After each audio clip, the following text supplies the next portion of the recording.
Hello, this is Gerald 2 moments after I have made a video about the word fork, which was presented as a logic that we follow unconsciously still, but it fits to the movements and directions the letters actually uh, give you. In an automated sense, we go to the right positions. There's much more in the world than things that are immediately rationally experienced. These things, letters, they really follow rules that exist, but we follow these instructions actually to go into a certain direction of thought quite unconsciously. Nevertheless, they exist. They exist like you have a kind of follow-up of signals in a certain structured order. We react to it also to a way that we associate things from there that also match. And that's really weird and strange, but I can also could make videos that tells you how this is built up, how this works after a while. But in a way, all these videos are an instruction to come to this system beyond that unconscious automated system and make it in a while a rational system. But this rational system can only be learned first when we also learn the experience, what kind of signals to follow, how to follow them, how to combine. There's a lot to know also, but there's also a lot to learn. You have to have the practice a little bit. You cannot say go right, go left. And I mean, if someone would explain you how to make something on a bike or something in words and technical aspects without knowing the reality of it, would be impossible. So I will give you a lot of examples with that reality also in practice. The theory alone is more like a structure, but it is also a practical way to handle it, and also I learn more and more and more to give it also a good way to explain it. Because the structure I know already a long time and also know how to handle it. Certain things, if they're still a little bit fake, they are a little bit more descriptive, and this still helps, and you come to the logic. But the logic on its own, yeah, for some people, if you describe too much, it's not rational enough, because it's describing it, and you have to know what is there to understand beyond that, and that's something I have to avoid as well. So I have to go as quickly as I can to the rational system, the rationalized system, without of course forgetting how the practice works in reality in the words, and how this theory also is applied in a way that I keep my automated system, that I keep my logic together, that I keep my intelligence together in the same way as it should happen in nature to follow up this structure. Okay, a lot of words now, but after fork, I thought it was about time to go to spoon. I thought it would be an interesting to add that as well. But spoon is one of these more difficult words, simply because you have a whole system of complexity. The least complex complexity is at the starting points, because you have points. First you have 1 point of focus, 2 points, 3 points, and it's still all around one center. That's quite easy actually to find positions in space. But if that's not found, you have more complexity and say, oh no, let's find the directions, horizontal, vertical, diagonal, 1, 2, 3 times, until we have also a whole system of logic that works at the same time beyond it. And if that's not even possible, then you have to find the point, find the direction at a certain point in time and space which moves all the time. So there's a behavior there, so we have to find those things, and that's quite complex already in the end, because things are moving and changing all the time in the last category. Last category is the most let's say the last and most complex, most wide structure that you can find is of course the last letter, and that's the letter S. So if I have a word that starts from there, it starts actually quite far away from my focus, and I can still find my focus in S, but I have to keep still also to really narrow it down to sense it. What is its behavior? How is this behavior going? And because it's not defined, the starting point is not defined, the ending point is not defined, it's only defined by its behavior. It's typical for the S, and that's what makes it a bit more difficult. The second thing that makes it also more difficult is it starts from the last effect, the last behavior, the end behavior that you can have. You really need context to get to that. So it's the last letter, the last association that you can make in the end. I will try to describe it quite well in these videos. I will come to more reality and more rationality. You will see that it will become quite rational in the end and quite logical in the end. But it's so far away, and it starts there. So you're away from your focus nearby. So the first thing you do is have that far away focus, and all the other things will also go to that far away focus. Before you will be skeptical, everything or every object is defined not because it is an object, but also for the purpose of its object. If the object is defined with letters, where only the form matters, it is performed and it is described as a physical object. Spoon is not. It's defined as something that needs a certain behavior. The last category is about behaviors in a time and space context. Time and space context means that it doesn't stand still, so it has to move, and it moves always to somewhere else. So it's not a steady move, so it's not always the same move. There are different moves involved, and that's that kind of complexity. Different moves can be involved, different timings can be involved, different places or placements can be involved, different directions can be involved. You see, in a way it's a simple thought, but it is a complex idea if you want to pinpoint it. And that's where we will start. The whole movements of S, I usually describe them because the essence of it is quite so it's quite far away. It's as far away as you can have, and it is still within your scope, so you can see it, but you do not see the beginning, you do not see the ending. You sense it as like you sense, for instance, a certain quality. A quality doesn't have measurements with the beginning and an ending, but it has certain measurements in between which you can sense.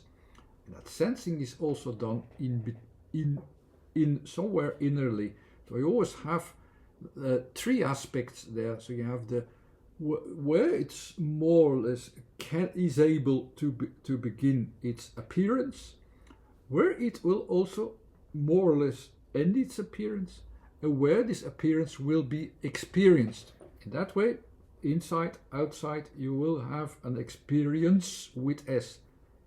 What I'm telling you is the universal idea of S, how you can perceive it. And I think this, until now, I use this form to have an idea, because there's no straight beginning, but it's mostly about waves and vibrations that still linger on, and we sense that. Quite vague at the end, but that's I will make it less vague a bit later on.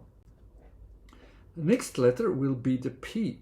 So that means that this S sensation, let's say I have a sensation of whatever that will be, that's there on the edge, or where we will go to as a behavior. This behavior will go to the letter P, and the letter P is the diagonal sense, usually in also into three direction, or 3 points, or three points of directions, 3 directions. The P is breaking out of its shell, almost like of directions, goes in different directions you can say as well, but it is like, it's almost like it pops out.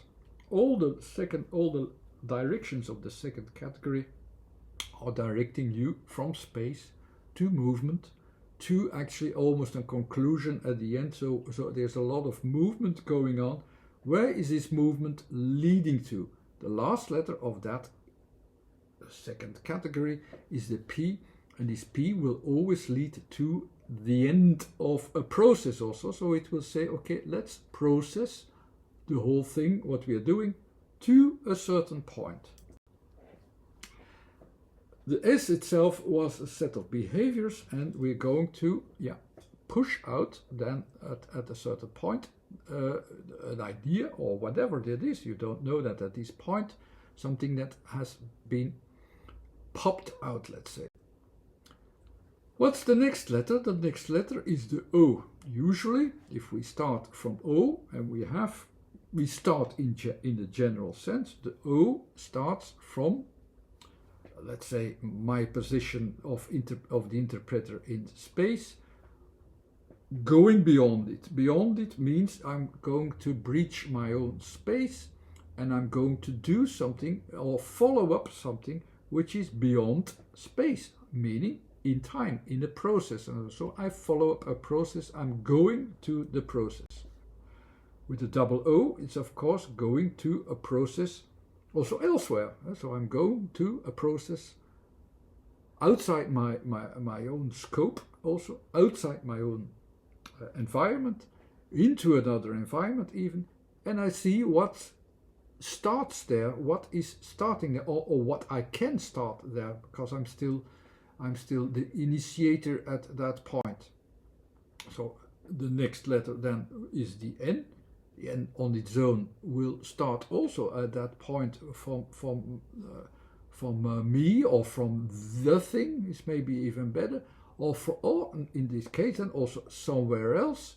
So it takes out something on the first level from space or from material, and it lifts it up. Until now it's all abstract, but I'm building up the letters, and they will make sense in a moment. Here the order of words, I said, will matter, so I'm starting the O too soon. I'm starting the N too soon. In a way, we know already, we first have to start from S, then to P, then to O, then to N, and it all goes to these edges, to a behavior somewhere else, really somewhere else, not just in a real goal directly before us or at our neighbor. No, really somewhere else, at another place which is beyond our scope even. That's how we're going to define a spoon, with this in mind, with this knowledge already. But you have to work on the order a little bit, of course. So also the S form, I will also adapt it a little bit to the spoon, because it will be practical to use that, because this S form or vibration should have a pop-up, and in the spoon there is a place for a pop-up, so and where you indeed can where you can lift it up and take something out in space, or scope, have a scope somewhere. So that's already a better fit, and the N is already at a better place. Where you have the spoon, that's not just a spoon like you see it here before you, but we also have to use the spoon somewhere else. not defined where, and also not in communication as you have from I to you. No, somewhere, really somewhere. In the S, it's somewhere else. That's also one of the associations needed in S. It's really beyond your scope, and it's also beyond our direct communications. So there will be indirect communications as well. And the O, if I have it in the right order, yeah, I have to put it after the S and the P. So it's there in that pop-up where I have my focus. What is my focus focusing upon? O has two qualities which are always the same. It's about timing, so I time something, but it's also about I time something because I breach my spatial environment.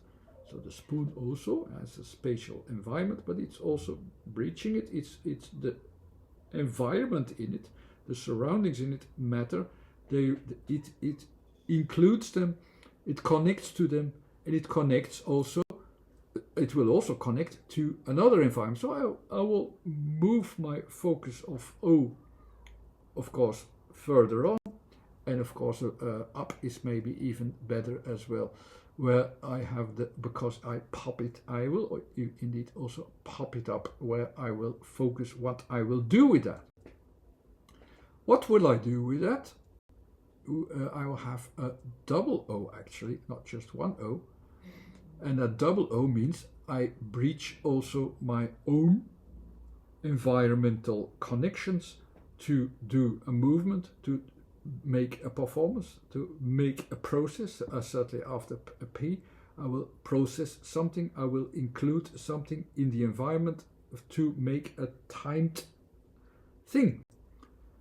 The timed thing will of course be timed to somewhere else, so I should not forget to add that.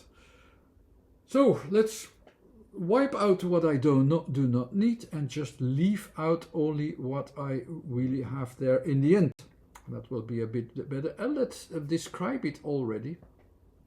And I will leave out more and more at the end to leave the essence in the end. So you have that reality. S says, okay, well, let's find out what the reality is of behaviors, because there are certain behaviors. These behaviors, they also have a certain focus and result, and this result will be at the extension area or beyond my normal communicative field. I go beyond my direct interaction. I go to somewhere else where there will be a pop-out result be performed. I think pop-out is a good association for P. So then I can, what I will do there after sp, I will have the double O. So the O is about timing, and I start a timing, so something with timing will be involved, and its reflection will also have an extend to its environment, and will also extend that environment, so it goes to another environment, especially with S involved as far as you can go, elsewhere, completely elsewhere, not nearby. I'm not immediately nearby into what it concerns me immediately. No, elsewhere to another subject, another space, another material, whatever that is, somewhere else, from which something will be selected and taken out. And that's what the expression of N is. N is take something out vertically from space, from the material, and lift it out. And that's what I will do, of course, with the spoon as well. So here it is already selected better towards where I'm going to. So here you have, thanks to the N, something physical from space can also be lifted out from another environment. Of course, this is not my environment. If I take a spoon and I will go to take something out of another environment, out of a soup bowl, for instance, that's the other environment. I take there something out. That's the idea. That fits to that idea. So let's one more time reformulate our formula. the letter S, it starts with the letter S, so we have to go to formulate a formula, a definition, and this definition will allow us to have the idea. The last category always has the idea. It's about a space-time context. What does that mean? The things are moving, they have a certain behavior. Only by noticing the behavior, we can keep on following it, so that even if it's a different space or a different timing, we have something to keep on following it. And therefore we need that formula, that behavior, that formula or definition of that behavior. So we're going to formulate here with spoon that behavior that is expected from us when we name the spoon a spoon, that we perform the spoon with that formula. And now we're going to that formula. The S just simply says it's outside our scope. We're going to do something out of our environment. So that's the kind of behavior that we have. So at that edge actually of a confined space for ourselves, outside that scope, we will find something, or we will have something out of it. A process can come out of it. A process can be followed. We pop actually something out. Here it is quite literally actually what we're going to do with that spoon as well. And what is going to pop out of that material is also that hollow thing where we will put the other environment in. So that also fits in that way. And that's basically what it should do. So you have this S form also, quite easy then, which is at the edge with some behavior toward it. So it is associated with behavior in general. Often I also say it's about an effect that you sense there in the end. Here it is quite consciously used to create a purpose for yourself. But that's not described in the letters. The letters themselves just describe it, that it's quite far away, extended, where the results of P then can be found, because that's the next letter, and so we have already more a clue where that can lead to. So it will not be about creating an effect. No, it will be about creating results out of it, wanting to create effects out of it. So we had already the S with that behavior, with the P, where certain results shall be lifted out. And where shall we find its results? Of course, I already told you that it's this realm beyond our own space. Space is also the object, so that's the space of the object, the physicality of the object. It goes beyond that. You reach into the environment where the processes can be processed and also can be timed. I can find my time for it. Finding the time for something and starting a process, that's the description of O. With timing, so I go with a certain timing and I go to that moment where something can be popped out, and I will have it popped out even from something further away. So I don't have it immediately then also, so even if it's my intention to get that immediately, I will get that outside my own environment in another time, or even I don't know.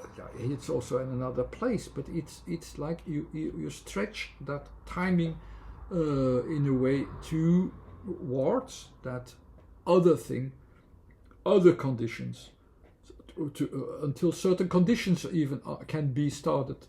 In that way, you can associate it. And there I will make that, I will finalize the context-seeking behavior from spoon with the letter N, where I already said something physical can be lifted out, where I can lift out something from that other environment. And that's where my focus is going to. So here's the O and here's the N. So the physical orientation gets a spatial, and even in that way also physical orientation, where something can be left out from that other context as well. And that makes the word spoon. And spoon is not just an object with a certain form and whatever. You can even derive the form, also formulated it differently, and come to the functionality via the letters as a formation process. But here I approached it from the behaviors that are expected from you to that are also recognizable in the form, but the behaviors in it are also embedded into the words. So spoon does not have random letters. No, it has letters that makes your focus aware what to do with it. And it reveals the whole needed set of behaviors to use the spoon for what it is, for how you have to use it. And that's what is so remarkable about the letters in words. They always match the description, and you can have an opinion about it when you discover it, and you accept it that it is even possible. But I'm not going to talk about the reasons why that really fits that well, but our mind follows these rules. So we can also find these rules, describe these rules, understand these rules, and understand why certain letters are chosen and how these letters really point us in the right direction. Anyhow, I hope you enjoyed this one too. Subscribe to the Facebook page if you like, make a comment if you like, or prepare yourself even a bit better with the books to get used to what kind of logics that you can discover by following the let's say the rhythm of letters.